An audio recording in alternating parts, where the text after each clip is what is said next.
Welcome to Friends and Fiction. 4 New York Times bestselling authors, endless stories.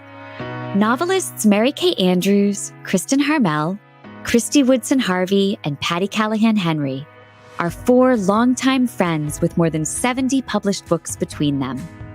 Together, they host Friends and Fiction, with author interviews and fascinating insider talk about publishing and writing, to highlight and support independent bookstores. They discuss the books they've written, the books they're reading now, and the art of storytelling. If you love books and you're curious about the writing world, you're in the right place. Hello, everyone, and Happy New Year. It is the first week of 2024, and it is time for Friends and Fiction, so let's get rolling. I'm Kristin Harmel. I'm Kristy Woodson Harvey. I am Patti Callahan Henry. And I'm Mary Kay Andrews. And this is Friends and Fiction, 4 New York Times bestselling authors, endless stories to support indie bookstores, authors, and librarians. Now, for this first episode of the new year, the 4 of us wanted to gather together to walk you through some of the exciting changes coming to Friends and Fiction in 2024. But first, just a quick reminder to check out all the fun things going on in our Friends and Fiction community at friendsandfiction.com. There you'll find links to our bookshop.org page, to the Friends and Fiction official book club with Brenda and Lisa, to our podcast, and to our weekly email newsletter sign up. In other words, if you want to know more about anything Friends and Fiction offers, we offer a lot, check us out at friendsandfiction.com. Also, I want to remind you that this incredible Friends and Fiction community, which is now nearly 250,000 members strong. Who would have thought that when Mary Kay Andrews texted us and said, let's get together on a Zoom? I mean, wow. 250,000 members strong. It was founded and is run by the 4 of us. All of us are New York Times bestselling authors, all with books coming out this year. Mary Kay has The Summers at the Saint on May 7th. Kristy has A Happier Life on June 25th. And Kristin and I have our paperback of our 2023 novels coming out this spring. The Secret Book of Flora Lee will be on paperback on April 2nd, and The Paris Daughter will be out in paperback on May 14th for Kristin. It is gearing up to be a huge 2024. Not to mention the guest list that we'll talk about in a minute. Hey, the guest list, that's a good title. Guest list. And we hope that if you're enjoying our show, you'll consider supporting us by buying our books, checking them out from the library, and talking to your friends about them. I just have to say that would have been the perfect title for A Happier Life. You know how we had to brainstorm for a million years? The guest list. That would have been great. Although I think that's a Rebecca Searle book. I think it is. And No? I love A Happier Life. I think that's a great title. Okay. Yeah. That's yeah. good. Yeah. That's It's good. all good. Right.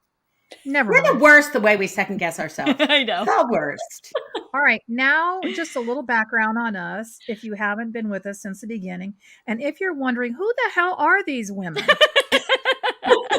Why are they on my screen? Okay. You're right here. Yeah. For the past nearly 4 years now, since April of 2020, we have been producing a weekly web show. And then soon after, we added an additional weekly podcast. We've now put out 197 episodes of the Wednesday night web show and 153 episodes of our podcast. We've brought you more than 400 guests over 45 months together. And we have drunk so much wine. Meg forgot to add up the gallons, but go ahead. Yeah. Now, since we got our start, the world has opened up a lot more. And as authors, we are back to full-fledged book tours. Yep. All of us are at home a lot less.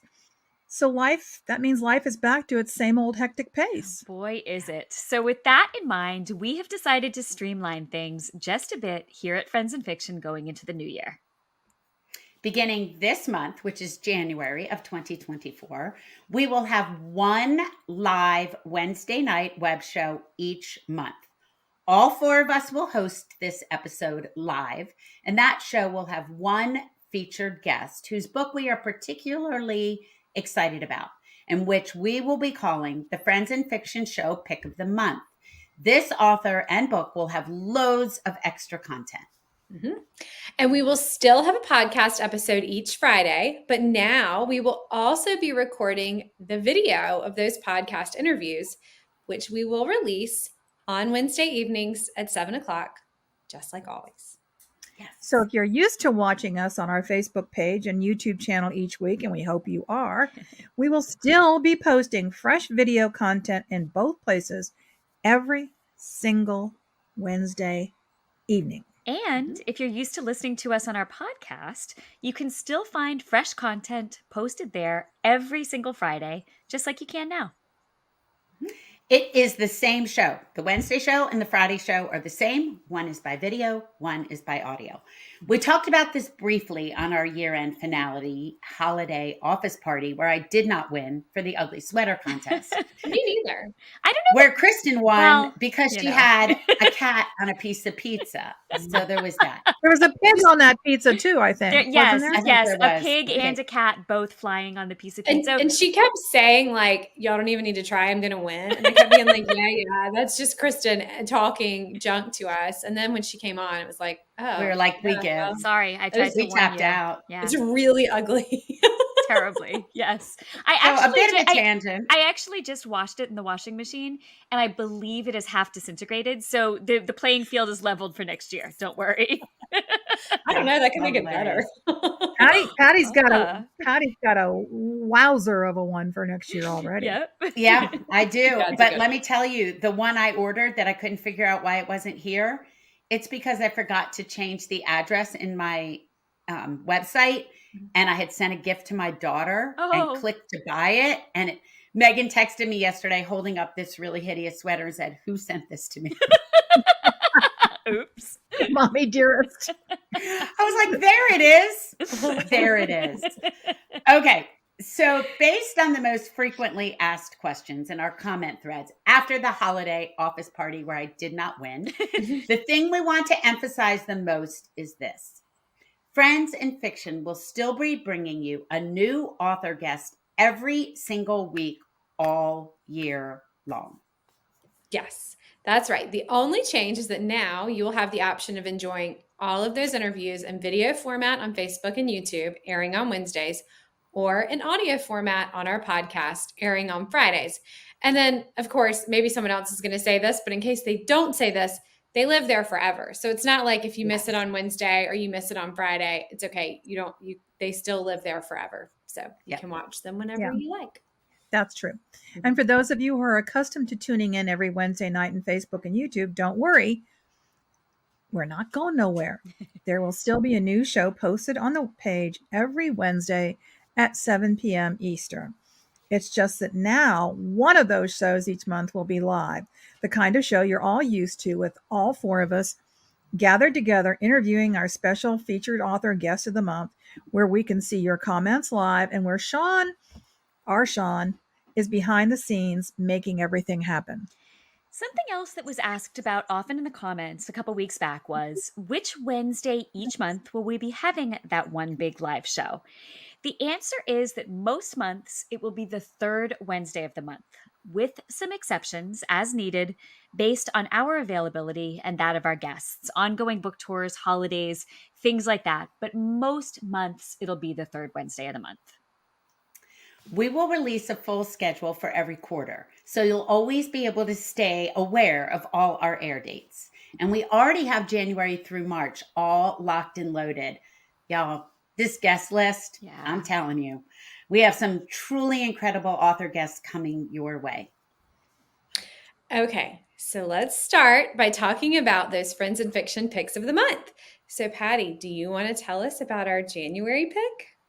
I do. I'm really excited. I mean, talk about starting the year with a bang. Our January featured author of the month is Kristin Harmel, an all-time favorite of us and of y'all. And y'all, she was our very first guest. Yep. Yeah. Way back in April of 2020. She has been a friend of the show and a friend of ours. And her new book is one of the most expected books of 2024, The Women. It comes out February 6th. The four of us will host Kristin and Hannah here on Friends and Fiction for a live web show on Wednesday, January 17th at 7 p.m. Eastern Time.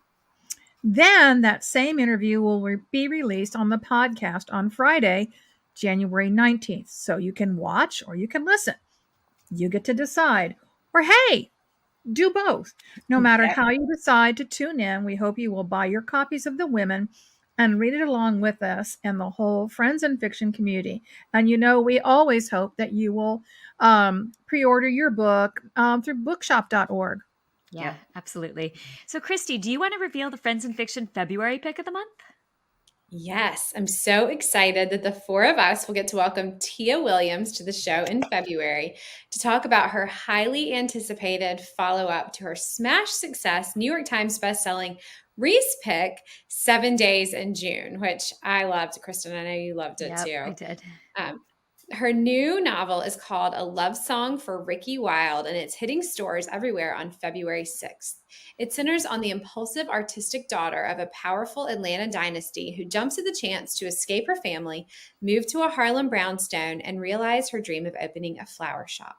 It's another swoon-worthy love story of two passionate artists drawn to each other into the magic of New York with the music, stories, and dazzling drama of the Harlem Renaissance simmering beneath the surface. The Tia Williams Show interview will air live on Wednesday, February 21st at 7 p.m. Eastern on the Friends and Fiction Facebook page and YouTube channel. Patti, our March pick, is your friend and someone near and dear to you and our whole Friends and Fiction community, right? What can you tell us? Okay, you guys ready? Yes. March is going to be an incredible month, but I am thrilled to say that we were able to get Chris Bajalian to join us in March. And we got him just in the nick of time, right before he heads out on book tour, to talk to us about his forthcoming novel, The Princess of Las Vegas. If you tuned in for our Thanksgiving mystery guest special, Chris gave us a sneak peek back then. And I can tell you it's about a Princess Diana imposter and her estranged sister who find themselves drawn into a dangerous game of money, murder, organized crime, and family secrets, all on the Las Vegas Strip. It will have you flying through the pages, trying to figure out who did what, and I just loved it. So I'm thrilled he's our March pick. It is going to be so much fun to talk to him about that. All right, now let's fill in the blanks. So far, we've only told you about the Friends and Fiction picks of the month. Who are the video podcast guests coming up in the first quarter of 2024? Well, Ron and I will be interviewing Grady Hendrix. His latest book, How to Sell a Haunted House, is just out in paperback, and we're thrilled to get to talk to him about it. Catch that show in video on Wednesday, January 10th, and audio on Friday, January 12th. And then Kristin and I will be talking to Abbott Kaler about her creeptastic and super buzzworthy new thriller called Where You End. So join us for that podcast airing Wednesday, January 24th in video and on the podcast on Friday, January 26th. And then Patti and I will talk to Jennifer Mormon about her enchanting new novel of magical realism, The Magic All Around, in which a treasure hunt through the past reveals one woman's extraordinary gift for arranging the future. I wish I had that gift. You can catch that episode the last week of January in video on Wednesday, the 31st, and hitting the podcast on Friday, February 2nd. And then in February, Ron and I are beyond psyched to bring back a favorite of ours, Amy Jo Burns. I absolutely adored her last book, Shiner, and so many in our community did also. Her new book out is called Mercury. And the minute I read it, I texted everybody on this screen and off the screen and said, y'all, this book is so good. And you'll be able to catch that interview and video on Wednesday, February 7th. And on the podcast, guess what? 2 days later on the 9th. Are you getting the pattern here? Yeah. You're getting the theme? Yep. And then the following week, we get to bring back a true favorite of our community and all of us, Kay Quinn. She'll join me and Kristin together with her co-author, Janie Chang, to discuss their new book, The Phoenix Crown. Catch the video of that interview on Wednesday, February 14th, or listen to it on our podcast on Friday, February 16th. And for the final week of February, we are beyond honored to welcome Native American novelist Tommy Orange, whose debut, There, was a Pulitzer finalist and a winner of the American Book Award.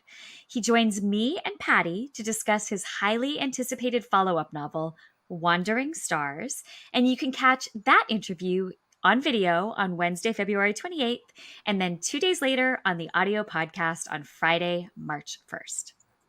I love any title with the word stars in it. Yeah, same. I can't wait. I can't wait for that. Okay. That's going to be great. All right. And then Patti and I will kick March off with a bang as we welcome Rebecca Searle to chat about her new book, Expiration Dates. Look, I have mine right here too, but I'm not going to get it. But oh my gosh, y'all, it was so good. I've already read it. It was amazing. We're going to talk to her about this, but there were 2 times that I went, like, I didn't see that coming. It was great, which I didn't really expect. Anyway, it's great. Her last book, One Italian Summer, was such a hit. You may have heard of it. This one has a really clever premise where the main character, Daphne, receives a slip of paper every time she meets a new man with his name and a number on it, which is the exact amount of time that they will be together. So will she ever get one without an expiration? Join Patti and me for that chat and video on Wednesday, 3/6, and on the podcast on Friday, 3/8. Next up is someone we are all so incredibly excited about. Anna Quindlen is a beloved #1 New York Times best-selling author, journalist, and opinion columnist with a Pulitzer Prize for commentary. Whether it's her million-copy seller, A Short Guide to a Happy Life, or her essays on grandparenthood, or her books on the craft of writing, her nonfiction is top-notch. But a new Anna Quindlen novel is always cause for celebration. And you know, one of my all-time favorite books of hers was Still Life with Breadcrumbs. I love that book so much. I listened to that on audio because of you. It was so beautiful. Right, Yeah, someone gave me a short guide to a happy life for high school graduation. I still have my No way. And now you have a book called A Happier Life. Oh, that's right. That's funny. Weird. Might have a cat fight over that. Yes, make sure to tune in here. Yes. Kristy Harvey and Anna Quindlen, duke it out. So we are going to celebrate, and you're going to hopefully join me and Kristy on Wednesday, March 20th, airing My birthday. Yeah. Is it a big birthday? Airing on the podcast Friday, March 22nd, and hear all about her new novel, After Annie. Yep, absolutely. Now, rounding out the first quarter of 2024, Ron and I will be talking to New York Times bestselling author Allison Pataki about her new historical novel, Finding Margaret Fuller. A muse to Ralph Waldo Emerson, a role model to Louisa May Alcott, an inspiration to Nathaniel Hawthorne, and a friend to Henry David Thoreau, Margaret Fuller, I know, right? Margaret Fuller is America's forgotten leading lady, an inspiring trailblazer, inspired also, and the central figure of a movement that defined a nation. Now, I read this book and loved it. It is an epic reimagining of the life of a fierce adventurer who transcended the rigid roles ascribed to women and changed history for millions, all on her own terms. So that interview will air on video on Wednesday, March 27th, and on the podcast on Friday, March 29th. This is an astounding lineup, and we are so excited about this upcoming season. It really is. And on top of these scheduled shows, we will also occasionally be bringing you some Friends and Fiction Behind the Book specials. Now, we'll aim to do a handful of these every month. These will be 10-minute segments where we interview a favorite author with a new release, and we will pin them as featured posts to the Friends and Fiction Facebook page. We will also link those posts in our newsletter too. So if you want a heads up when one of those special segments is out, make sure you subscribe to our newsletter over at friendsandfiction.com. Okay, so we're going to talk about the newsletter. One of the things we'll also be doing this year, which I am so excited about, and we've been talking about on and off for a while, but is we are going to add an additional issue of our newsletter each month, only available through paid subscription on Substack. There, you will get even more behind-the-scenes information, in-depth interviews, some backstage videos of us in the green room with our authors, and valuable writing tips. We'll be talking more about this in the coming weeks as we get the project off the runway and up in the air. And of course, that will be an additional offering. Our primary weekly newsletter isn't going anywhere. Yeah, basically what we wanted to do was to figure out how to streamline what we were offering you so that we can bring you the best possible content every month. And of course, as we move into the new year, we'll have some exciting announcements about several Friends in Fiction live events coming up this year, where all four of us will gather with you live and in person across the country. Okay, ladies. Well, I know we're all really excited about these changes. I know I am, but I'd love to do something now that we haven't done in a while. So usually we have guests on our episodes, so the focus is on them, as it should be. It's really rare that just the four of us get to chat. So I wanted to hear about how Friends in Fiction has changed your life so far over the nearly 4 years that we've been doing this. Maybe I should say like in 3 minutes or less, because I think we could all have like 60,000 words. Yes, exactly. Fiction has changed our lives. Okay, I'm going to nab one out of the air. One of the many, many, many ways it's changed my life. It's changed the way I read. Yeah. I mean, in addition to friendship, all the things we talk about all the time and know, I read things I wouldn't have read before. I have really expanded what kind of reading I like to do. And when I am reading, I'm often thinking about, and right now I'm reading a book by an author who's no longer with us, but I keep thinking about questions I want to ask her, right? What were you thinking when you did this? What inspired this novel? Where did it come from? So it has, and for the good, changed the way I read.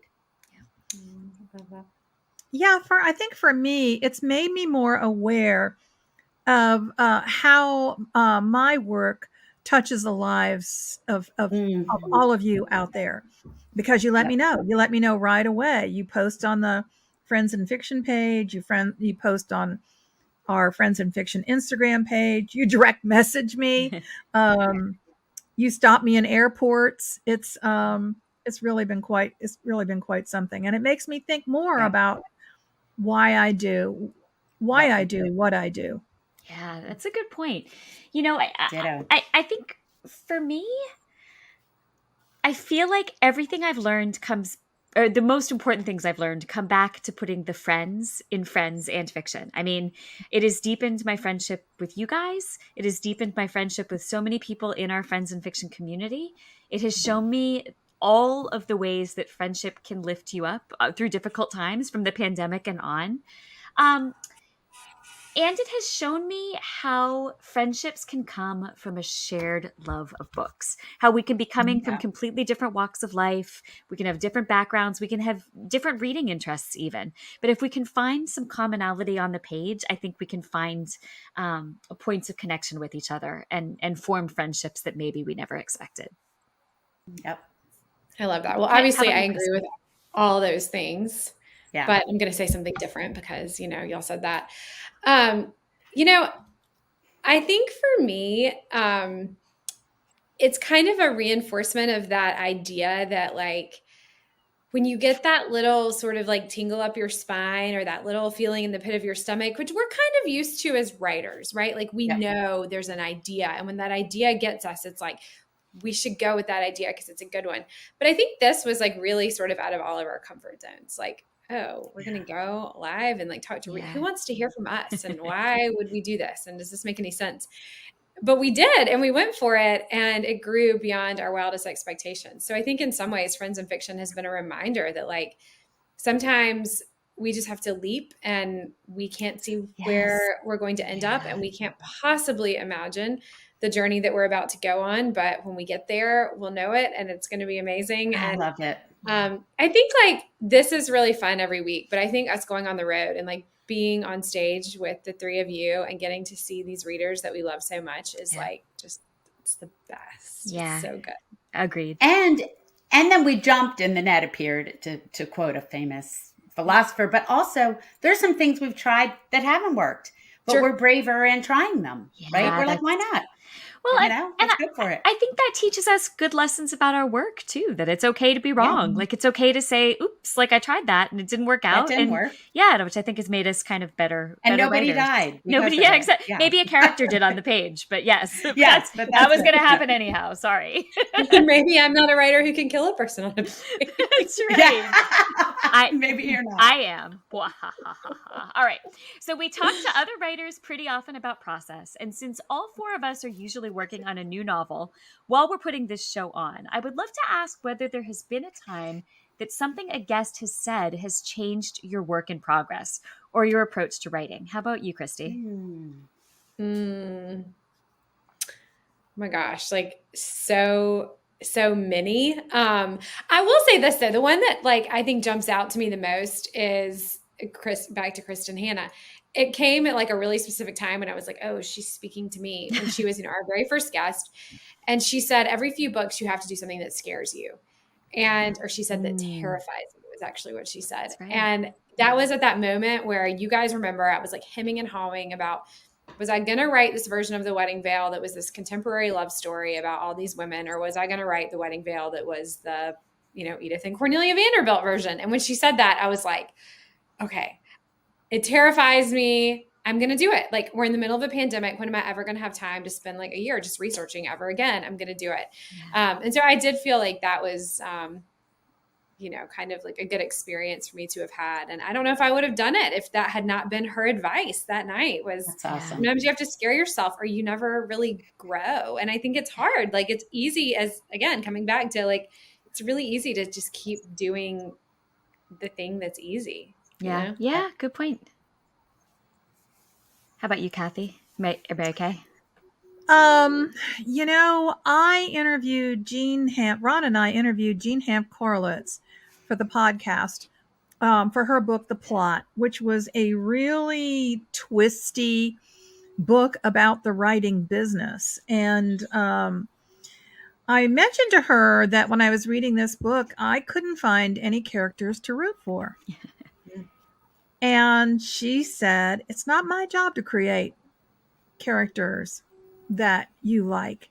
It's my job to write the story that I write, and everything else comes second. Ooh. And, I do want to write characters, especially protagonists that you care about. But it was just a light bulb moment for me where, it was like everybody writes a different kind of a book. And the fact that somebody else writes a different kind of book than yours doesn't mean it's not good. It's not legitimate. It's just, different people have different approaches to the craft. Yeah, very good point. Yeah.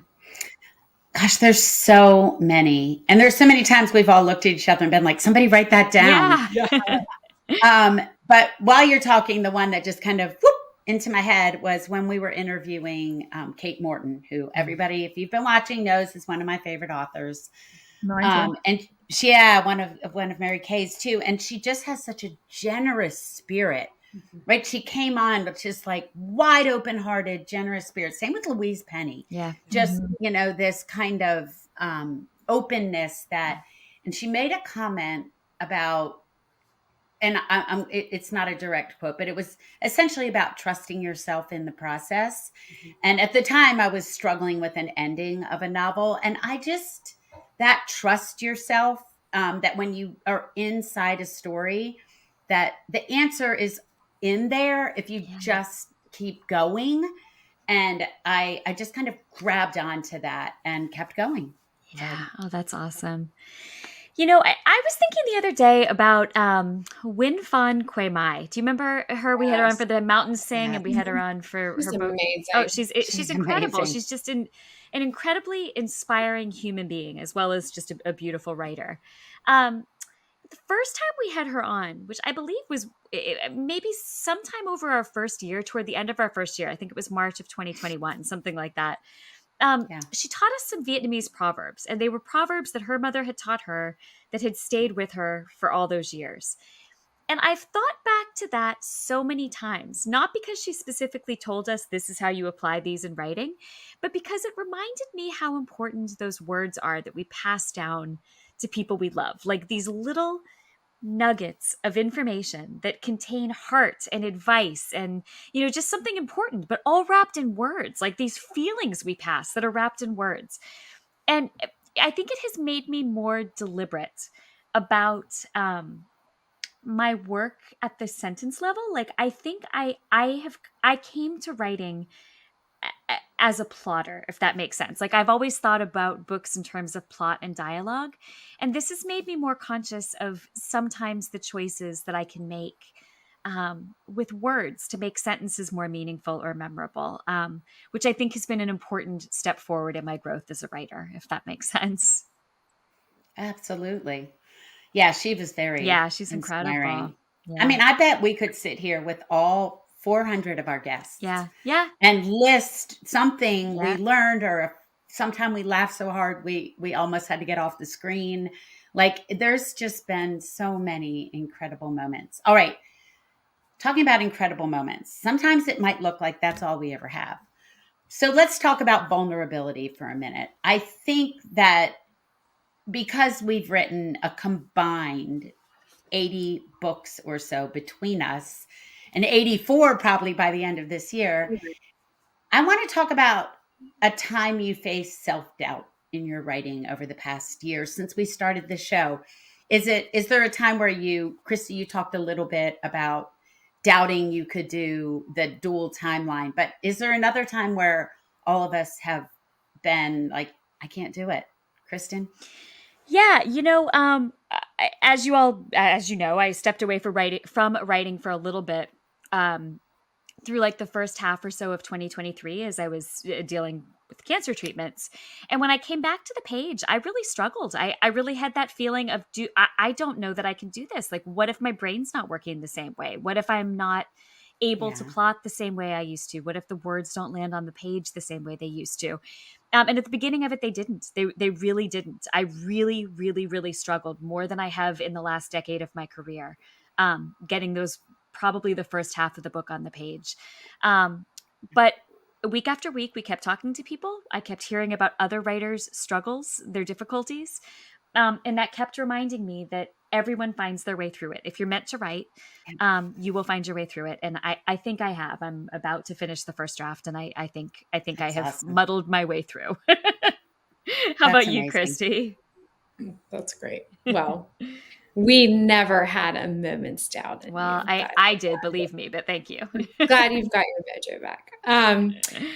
Yeah, I mean, y'all know I've had this series that was like all not plotted out because I'm not a plotter, but plotted enough that I knew what it was and I was all ready to go with it. And I was getting ready to start it. And I just got this idea that like hit me like a truck. And like one morning, and I texted you guys and was like, am I crazy? Should I do this?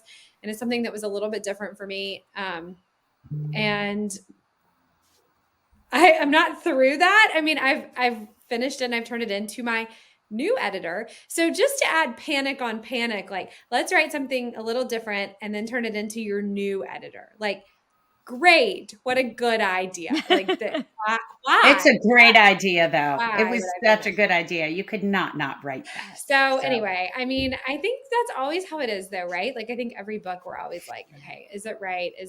Are the readers going to like it? Is the editor going to like it? Is it going to resonate? Like, it's just we're always in a little bit of a place of, I mean, I remember somebody saying to me one time, like putting out a new book is like taking all your clothes off and walking down the street. And that's kind of what it is. Yeah. It's terrifying. Yeah. I've had those dreams, but you can, Mary Kay?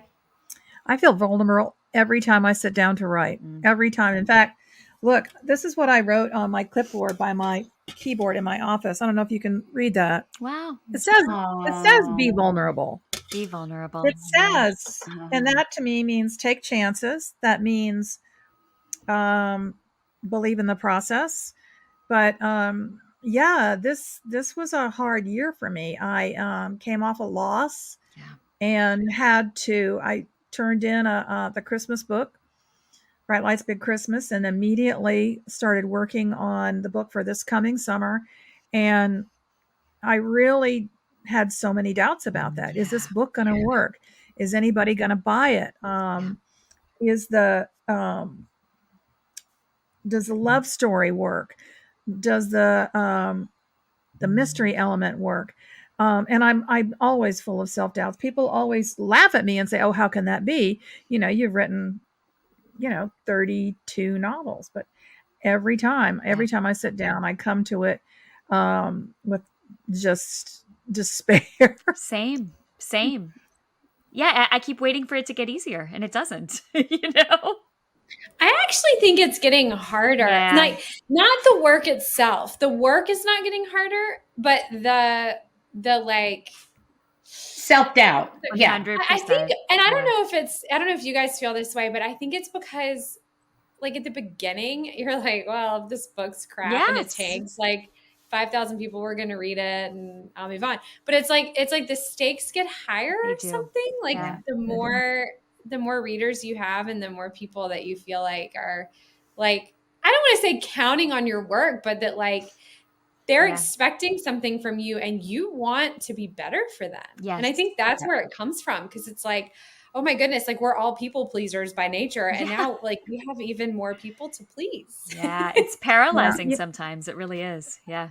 You know, I took a writer's workshop with Sue Grafton when I was first writing fiction. And she said something that has stuck with me 32 years. And what she said was that every book you write will teach you what you need to write that book.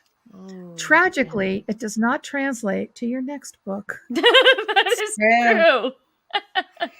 It's true. Okay, so for me, last year was the first year that this ever happened to me. I worked on a book for over a year that I put in the trash file.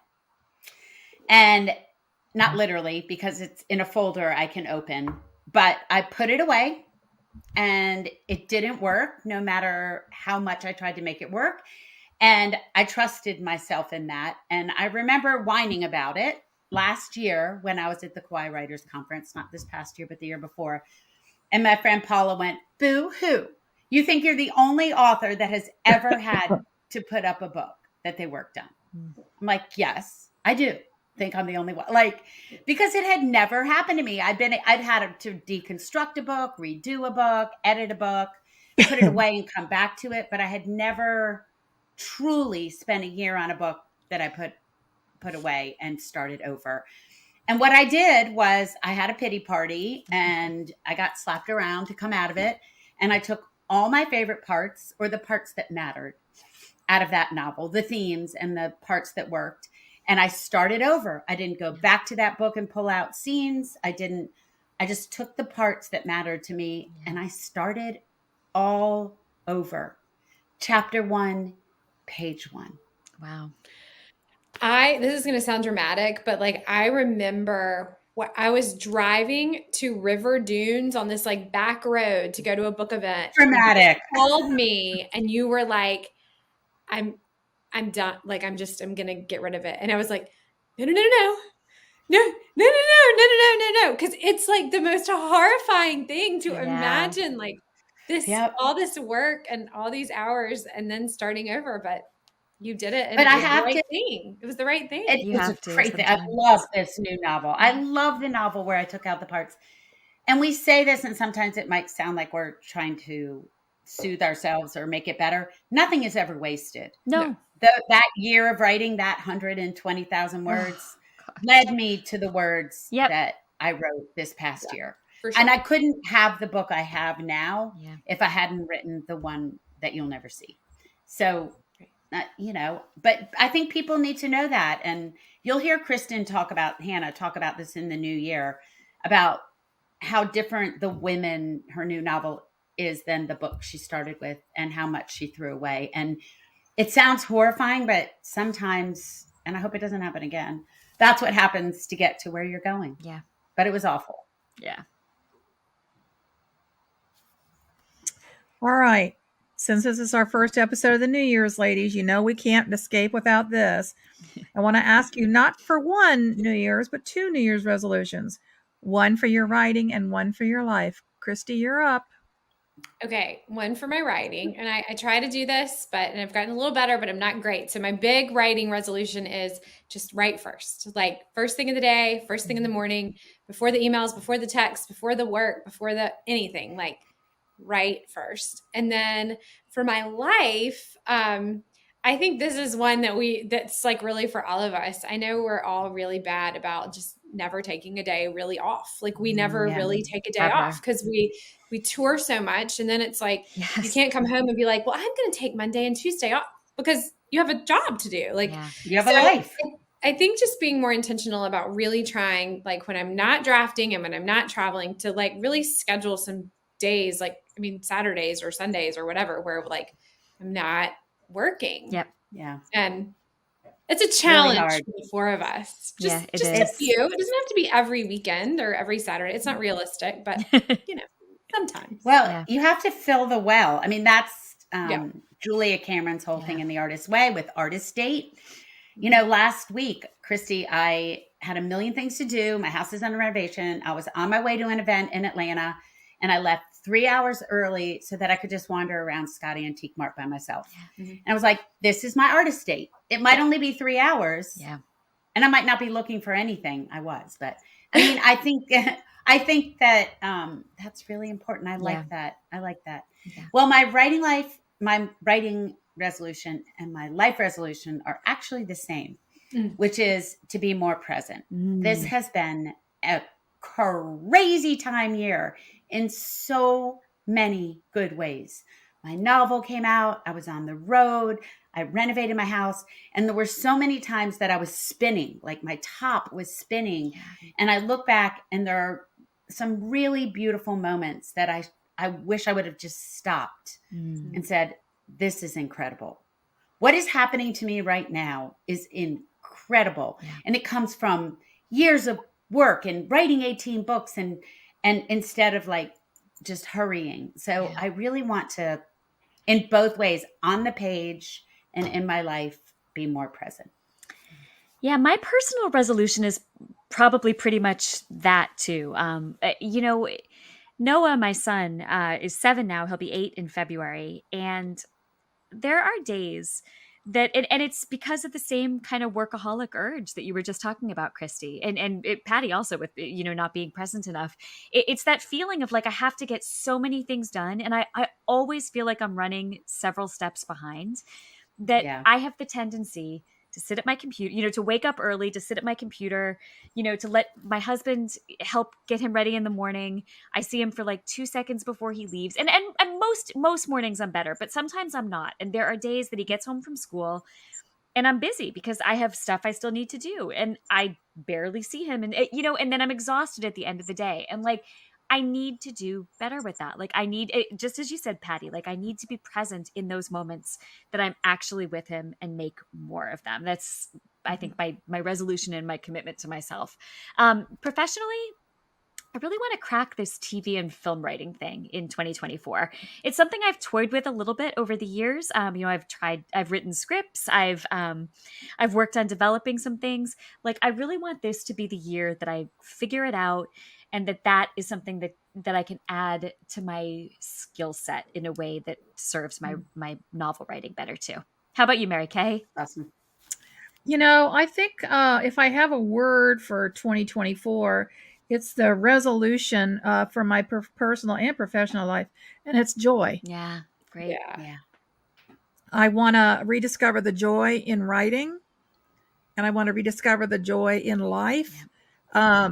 I finished, you know, I toured for Bright Lights Big Christmas from the end of September all the way until this past Sunday. I had one last event. But last week, I called a friend who I hadn't seen in over a year, and I said, hey, let's get lunch. Let's get lunch. And then I called another friend and said, I had lunch with her yesterday. And then I emailed a friend whose husband is in hospice care, and I said, let's have lunch. So I, even if it's just lunch, I'm just going to try to be more present and remember to take time for the things that matter. And that's friends and family, not just friends in fiction, friends and family. Yeah, absolutely. All right, ladies, I think this new year is going to be really wonderful. All of us will be on tour, including some events together. And we've got an absolutely killer lineup of author guests for the new year. In summary, we are the Friends in Fiction show. Stories are our thing, and we will be here talking about them with a new author guest every single week, all year long. We are so excited you're with us, everyone. It is our commitment to you that we'll keep working hard to find new and innovative ways to deliver you the very best literary conversations and literary content. And we're excited about the changes we have coming in 2024. So we'll be back next week with more. And if you want to be the very first to hear our weekly interviews, make sure you subscribe to our podcast. You can listen in your car, while you do dishes, go grocery shopping, walk on the treadmill, or like Kristy on your Peloton. That's right. Whatever. We don't care how you listen to us. Just listen to us and watch us. It's like Friends and Fiction in your pocket. You can take us with you wherever you go. We are excited to see you on the road this year, too. Don't forget to subscribe to our newsletter at friendsandfiction.com so that you are the very first to know when tour tickets, merch, and VIP experiences go on sale. Don't forget, you can find all of our books and those by all of our guests in the Friends and Fiction shop on bookshop.org. Bookshop is a great way to support indies, our show, and our guests. Take a look at our first quarter lineup and stock up now so you're sure to have all our guests' books as soon as they're released. So, everyone, Happy New Year. Thanks for being with us every single week. And we will tune in next week and see all of you there. Bye, everyone. Thank you for tuning in. You can join us every week on Facebook or YouTube, where our live show airs on Wednesday nights at 7 p.m. Eastern Time. Also, subscribe to our podcast and follow us on Instagram. We're so glad you're here.